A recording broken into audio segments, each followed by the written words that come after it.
Assalamualaikum warahmatullahi wabarakatuh. Hai teman-teman semua, sahabat di rumah. Perkenalkan, nama saya Mustanira. Saya mahasiswi di Universitas Islam Negeri Sultan Toha Saifuddin Jambi, Fakultas Tarbiyah dan Keguruan, Prodi Pendidikan Islam Anak Usia Dini semester 6B. Bagaimana kabar teman-teman hari ini? Semoga teman-teman selalu dalam lindungan Allah Subhanahu wa Ta'ala dan dalam keadaan sehat walafiat. Jangan lupa stay at home and physical distancing. Baiklah, pada video saya kali ini saya akan membahas mengenai anak dengan gangguan emosi atau sering dikenal dengan sebutan tunalaras. Sebelum teman-teman melanjutkan menonton video ini, jangan lupa like, comment, and subscribe. Baiklah, saya akan membahas mengenai anak dengan gangguan emosi atau yang sering disebut dengan tunalaras. Mungkin banyak teman-teman di luar sana yang belum mengetahui apa sih sebenarnya anak dengan gangguan emosi itu atau apa sih tunalaras itu, bahkan mungkin terdengar asing di telinga teman-teman semua. Jadi, tunalaras itu terdiri dari dua kata. Tuna artinya kurang dan laras artinya serasi. Jadi, anak dengan tunalaras atau anak dengan gangguan emosi itu adalah anak yang memiliki emosi dan perilaku yang kurang bahkan tidak sesuai dengan norma-norma atau aturan-aturan di lingkungan sekitarnya. Anak dengan gangguan emosi atau anak tunalaras itu memiliki 4 karakteristik. Yang pertama, anak dengan gangguan perilaku. Nah, untuk anak dengan gangguan perilaku ini biasanya ditandai dengan anak tersebut lebih mudah marah, suka berkelahi, suka melawan, tidak mengikuti aturan, tidak sopan, dan lain-lain. Yang kedua itu ada anak dengan gangguan kecemasan. Untuk anak dengan gangguan kecemasan ini biasanya ditandai anak tersebut lebih merasa tertekan, mudah cemas, mudah frustasi, dan memiliki sedikit teman. Yang ketiga ada anak yang kurang dewasa. Nah, untuk anak yang kurang dewasa ini biasanya ditandai dengan anak tersebut lebih mudah bosan, pasif, dan lain-lain. Dan yang terakhir itu ada anak yang agresif dalam bersosialisasi. Nah, biasanya untuk anak yang agresif dalam bersosialisasi ini ditandai dengan anak tersebut suka bolos sekolah, suka kabur dari rumah, memiliki geng, dan suka membuat onar. Selain 4 karakteristik yang tadi sudah kita bahas, ada lagi 3 karakteristik yang berkaitan dengan nilai akademik, sosial emosional, dan fisik atau kesehatan. Baiklah, kita bahas yang pertama, yaitu ada karakteristik akademik. Karakteristik akademik ini adalah kelainan perilaku seorang anak yang berkaitan dengan nilai akademiknya. Ciri-ciri dari karakteristik akademik ini biasanya anak memiliki IQ di bawah 90. Hasil belajar biasanya di bawah rata-rata, anak suka membolos, dan biasanya anak tersebut sering tinggal kelas. Yang kedua itu ada karakteristik sosial dan emosional. Karakteristik sosial dan emosional ini merupakan kelainan perilaku sosial dan emosi pada anak. Untuk sosialnya, anak biasanya ditandai dengan suka membangkang, tidak mau mengikuti aturan yang ada di lingkungannya, dan lebih sering mengganggu orang-orang di sekitarnya. Kalau untuk emosionalnya, biasanya menimbulkan penderitaan bagi anak. Anak lebih sering tertekan, contohnya itu dengan rasa malu, rasa gelisah, rasa rendah diri, dan lain-lain. Ketiga yaitu karakteristik fisik.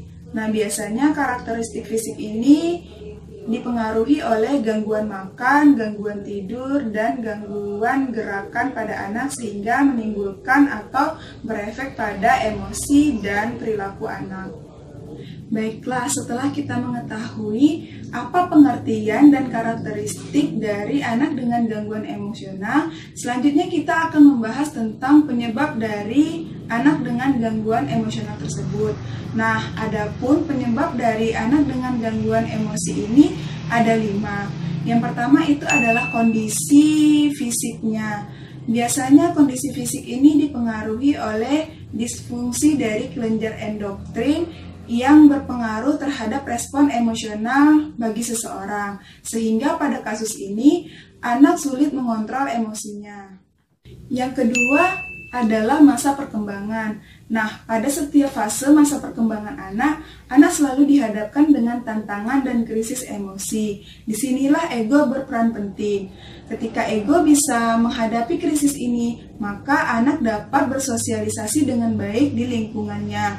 Begitupun sebaliknya, jika ego tidak bisa mengantisipasi dari krisis ini, maka anak akan mengalami gangguan emosi dan perilaku.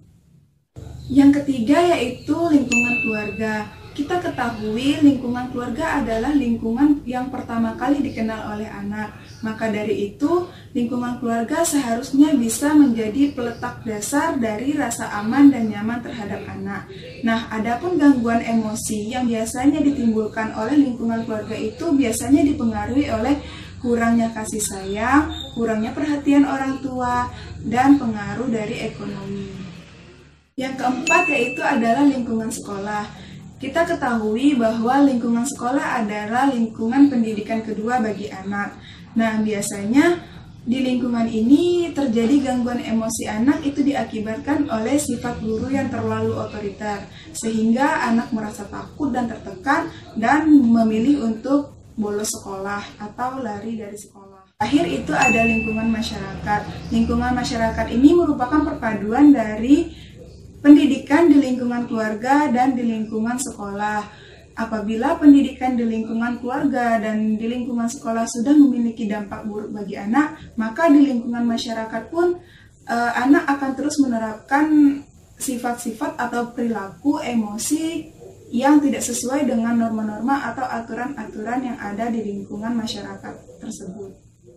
Bahasan yang terakhir yaitu mengenai penanganan untuk anak dengan gangguan emosi. Nah, langkah pertama yang dapat kita lakukan adalah identifikasi. Adapun tujuan dari identifikasi ini yaitu untuk mengetahui apakah seorang anak tersebut mengalami kelainan atau gangguan, baik dari segi fisik, intelektual, sosial, emosional, maupun tingkah laku. Nah, untuk identifikasi ini bisa saja dilakukan oleh orang tua, guru, maupun tenaga kependidikan lainnya. Nah, dalam melakukan identifikasi, tentu harus ada informasi-informasi yang harus kita dapatkan mengenai anak dengan gangguan emosi tersebut. Adapun sumber informasi yang dapat kita temui, yang pertama itu adalah kedua orang tua, yang kedua itu guru, yang ketiga itu adalah tokoh masyarakat, yang keempat itu adalah layanan kesehatan, bisa posyandu ataupun puskesmas. Yang kelima yaitu tenaga medis untuk menanyai riwayat persalinan dari anak tersebut. Dan yang keenam itu adalah psikolog jika memang anak tersebut pernah berkonsultasi dengan psikolog. Lalu setelah melakukan identifikasi dan kita menemukan masalah, maka anak tersebut harus dirujuk kepada tenaga ahli. Yang ketiga yaitu membuat asesmen. Yang keempat yaitu memberikan keputusan. Keputusan tersebut dapat berupa treatment apa yang akan kita berikan kepada anak tersebut. Dan yang terakhir yaitu membuat perencanaan pembelajaran yang sesuai dengan kondisi anak tersebut.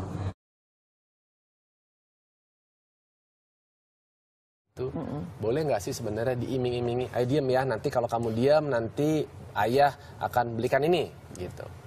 Terus jadi kalau tantrum lagi begitu lagi. Jadi anak akan tantrum karena mengharapkan ada janji. Jangan lupa gitu loh bahwa kita mengasuh anak itu membentuk kebiasaan dan meninggalkan kenangan. Itu harus diingat dua kata itu. Kalau misalnya kita begitu, nanti dia akan mengulang itu lagi gitu.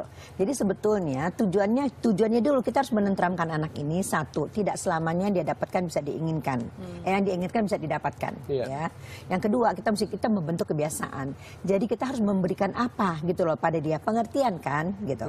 Kalau kita begitu, itu berarti anak itu akan belajar sesuatu gitu loh dari situ. Kalau apa yang dia minta harus didapatkan 2,5 tahun atau 3 tahun atau 4 tahun, bagaimana kalau dia 8?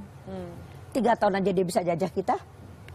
Gitu. Jadi artinya kita yang harus tahu, kita yang harus sabar, kita harus mampu mengendalikan situasi. Kalau misalnya tantrumnya terlalu parah sekali dan berbahaya, ambil dekat. Tahan, iya tahan. Ya Terus ayah apa? sayang, mama sayang, adik nggak bisa begitu, adik melukai diri sendiri. Oke, yuk kita lakukan ini gitu. Karena pelukan itu memang punya ada satu Oh luar dampak yang luar biasa, ya, apalagi kalau disertai dengan kata-kata. Anak itu sebetulnya nggak membutuhkan apa-apa dari orang tuanya, dia butuh sebagai orang tua. Jadi yang paling penting itu adalah turunkan frekuensi. Jadi kalau anaknya dua gitu, sayang anak baik, menularkan positive vibes gitu ya. anak baik, mama sayang Adrian, mama sayang Syahnas, kita lihat burung yuk, gitu. Segitu itu frekuensinya anak. Ini dia teriak, kita teriak lagi. Iya, kadang emosi itu bisa tertular gitu ya. Frekuensi itu diturunkan dulu, kemudian dialihkan. Nanti kapan-kapan udah tenang, ketika emosi tidak bermasalah, jelaskan. Jangan dijelaskan pada saat anak emosinya sedang bermasalah. Nah, itulah pemaparan materi tentang anak dengan gangguan emosi atau sering kita kenal dengan sebutan tunalaras. Jika ada kurangnya saya mohon maaf karena keterbatasan ilmu dari saya. Saya akhiri dengan wassalamualaikum warahmatullahi wabarakatuh.